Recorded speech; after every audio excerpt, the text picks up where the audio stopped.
वाले लोग का अगर कम उम्र का लड़का है तो वो अकाल मृत्यु का शिकार बनेगा। नमस्कार दोस्तों, आप देख रहे हैं इंफ्रास्ट्रक्चर सॉल्यूशन और आज आपको बताएंगे कि पिछले जिस वीडियो में हमने बताया था कि जहां पे रेक्टिफाई करके हमने अपने नए क्लाइंट को जो ऑनलाइन देखे थे और ऑनलाइन हमसे संपर्क किए थे, उनका किस तरह से मैप बना था, क्या उनके साथ दिक्कतें हुई थी, आज उन्हीं सब चीज़ों पे बात करेंगे। तो सबसे पहले आपको दिखा देते हैं कि ये प्लान उन्होंने पहले तैयार कर रखा था। तो इनका डायरेक्शन जो था ये आपका नॉर्थ हो जाता था, पीछे आता था यहाँ साउथ, ये ईस्ट था और ये था वेस्ट।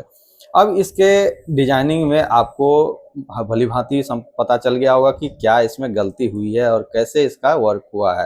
तो सबसे पहले चीज गलती की बात करें तो हम जैसे देखेंगे, अगर इस डायरेक्शन से देखते हैं यानी बिल्डिंग का जो रीढ़ है जहाँ वास्तु पुरुष होते हैं, अगर रीढ़ की बात करें तो ये आपका पूरा बीच मध्य से जाते हुए देखिएगा तो पहले तो आपका सीढ़ी बनता है जो रीढ़ में पड़ता है। दूसरा चीज है ईशान कोण में इन्होंने टॉयलेट बना दिया और इस ईशान कोण में टॉयलेट बनाने से आपको पता है कि वास्तु शास्त्र हमेशा हमें सिखाता है कि ईशान कोण हमेशा हल्का होना चाहिए, पवित्र होना चाहिए। किसी के सर के ऊपर आप टॉयलेट करिएगा या किसी के सर के ऊपर भार डालिएगा तो उसको माइग्रेशन का प्रॉब्लम होगा। तो यही चीज होती है कि परिवार में जब गलत डायरेक्शन में सारा चीज बन जाता है तो वो परिवार छिन्न भिन्न हो जाता है। ईशान कोण में टॉयलेट होने के कारण आपके पास दो चीजें आती है, एक तो मृत्यु का सूचक है, जो गृह स्वामी होगा उसे मरना तय है। 3 साल, 7 साल और 15 साल, ये तीनों आपका जो है समय है जिसमें आपको ध्यान देना पड़ेगा कि इस चीज के कारण आपके घर में कितनी गलती हो सकती है। दूसरी चीज आती है कि सीढ़ी मध्य में गुजरता है तो क्या होता है। सीढ़ी अगर मध्य से गुजरेगा तो उस घर में रीढ़ का प्रॉब्लम, पीठ दर्द और इस तरह की गतिविधि होती रहेगी। चूंकि यहाँ पर सोने वाले को यहाँ से जो एनर्जी आती है, जो आपका पॉजिटिव एनर्जी है, वो अवरुद्ध कर देता है। तो ये जो एरिया है वो पॉजिटिविटी से हट जाता है, यानी फ्रेश एयर यहाँ पे नहीं जा पाता। इसलिए ये हमें फ्री रखना पड़ता है और इस चीज को हमें जो है ऑब्वियसली क्लियर रखना पड़ता है। इन्होंने किचन को सिर्फ देखा, अग्निकोण में किचन डाल दिया है, सिर्फ अग्निकोण में किचन डाल देने से ये सब चीजें आपको दुविधापूर्ण बनी रहेगी। दूसरी चीज है कि यहाँ पे जो इन्होंने बनाया था ये भी टॉयलेट बना दिया। और साउथ और साउथ वेस्ट डायरेक्शन में अगर टॉयलेट बनाते हैं तो क्या होगा। साउथ वेस्ट डायरेक्शन में टॉयलेट बनाने से उसका जो स्वामी है उसको अपना वर्चस्व पता नहीं चलेगा। कितना भी आप आमदनी कर लीजिए, आपके घर की आमदनी रुकेगी नहीं, आपका घर हमेशा डिस्टरबेंस में रहेगा। और चूंकि इसका एंट्रेंस भी सामने से है, सीढ़ी सामने है, एंट्रेंस के सामने सीढ़ी पड़ने से उस घर में कलह का द्वार बन जाता है और घर हमेशा कलहपूर्ण रहेगा, कोई किसी की बात तो मानेगा नहीं। इसी कारण से जब भी घर बनाइए तो वास्तु के हिसाब से बनाइए। दूसरी चीज थी, ये तो हो गया पहला जो उन्होंने गलती किया था, इसका रेक्टिफाई बोले कि वो करके दे देंगे, तो उन्होंने खुद ही रेक्टिफाई किया था और भी भारी गलती कर दी। देखिए यही चीज है। ठीक है, सीढ़ी आप बना लिए वो अच्छी बात है, भार कर दिए, फिर यहाँ पे टॉयलेट इन्होंने बना दिया, जो आपको अभी बताया थोड़ी देर पहले कि टॉयलेट यहाँ बनाने से क्या दिक्कत होती है। ये सारी गलती थी। ये बना दिया उन्होंने लॉन्ज एरिया और इसे बना दिया बेडरूम, यानी एक्सीडेंटल रूम बना दिया। जो इस रूम में सोएगा उसे जो है ये दुनिया छोड़ के जाना है, यानी कि जो वृद्ध लोग हैं अब उनको इस धरती से मोह माया नहीं है, उनको इस कमरा में आप सुला दीजिए तो वैराग्य रूम है, यहाँ से वो सीधा परलोक सिधारेंगे।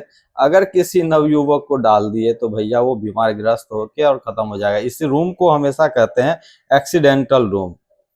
अगर आप वास्तु के हिसाब से देखिएगा तो इसे दुर्घटनाग्रस्त रूम कहते हैं। इस रूम में सोने वाले लोग का अगर कम उम्र का लड़का है तो वो अकाल मृत्यु का शिकार बनेगा। अब तो ये हो गई गलती की बात। अब इसका रेक्टिफाई क्या हुआ था, चूंकि छोटा सा प्लॉट है, छोटा सा प्लॉट का रेक्टिफाई हमने दिखाया था। अब देखिए क्या आया है हमारा। उसी तरह से इधर नॉर्थ हो गया, साउथ हो गया, ईस्ट वेस्ट। अब देखिए इसका ईस्ट वेस्ट कारण से, इसके ईस्ट वेस्ट सारे डायरेक्शन देखने के बाद आपको अब बताइए कि कैसा लग रहा है। क्योंकि घर का जो ड्राइंग होता है वो स्पेसिफिकली उसी के हिसाब से बनाना पड़ता है। क्योंकि 3 तरफ से इनका पैक था, और इधर से ही सिर्फ एक रास्ता इधर से है और एक रास्ता इधर से है। तो इसमें कंडीशन थी सीढ़ी इनको बाहर से रखना था, क्योंकि 2 भाई के हिसाब से बनाना है, तो 2 भाई छोटे जगह में फ्लैट वाइज ही बांटेंगे। रूम बड़ा चाहिए, 12 बाय 8 का 12 बाय 15 8 का कमरा है। दूसरा बेडरूम हमारा 9 साढ़े 11 का है और किचन इनका अग्निकोण में जैसा उचारे थे उनको दिया गया है। अब था नीचे की पार्किंग के साथ हमें हॉल रखना था। तो पार्किंग हमें इस तरह से रखना है कि जब भी घर बनेगा तो उनका यहाँ पे यूज ज़्यादा होगा। इस पार्किंग का और हॉल का कॉम्बिनेशन जो भी है वो ज़्यादा यूज में आएगा। तो इनका एक टॉयलेट आपका हॉल से खुल जाएगा, दूसरा बेडरूम से अटैच इन्होंने कहा था, क्योंकि आपको भी बता देते हैं कि बेडरूम से जब भी टॉयलेट अटैच करिएगा तो वो वास्तु दोष ही होगा। उसका निदान सिर्फ यही है कि इसको यहाँ कनेक्शन नहीं डाल के इसे इधर ही कर देते तो बढ़िया रहता। लेकिन अब चूंकि अब मॉडर्न इतना हो गया है, लोग समझते नहीं है उन बातों को। अब आ गया ग्राउंड फ्लोर पे ये सारी चीजें हो गई रेक्टिफाई करने के बाद। दूसरा है कि पूरब उत्तर में, चूंकि यही है, ये आपका जो रूम है ये एक्सीडेंटल रूम जैसे बताया था, तो यहाँ पे पुराने जो बुजुर्ग हैं वही सोएंगे या सिर्फ पूजा घर हो सकता है। इस कोना में यही चीज रखना है। हॉल भी बड़ा हो गया, ऊपर किचन भी बड़ा हो गया 9 साढ़े 8 का।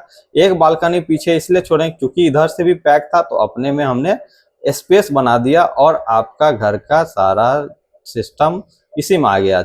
अब इस रूम में बुजुर्ग आ गए तो पूजा घर इनको अलग से एक दे दिया। अगर इनको जरूरत बुझाए कि हाँ इसे पूजा घर रखना है, पूजा घर रखिए, या फिर स्टोर रूम बना लीजिए।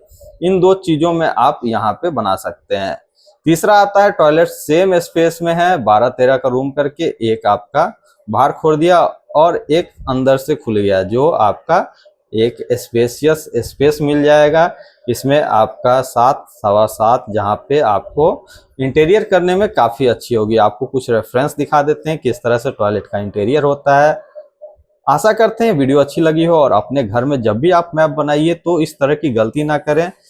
मिलेंगे नेक्स्ट वीडियो में, तब तक के लिए धन्यवाद।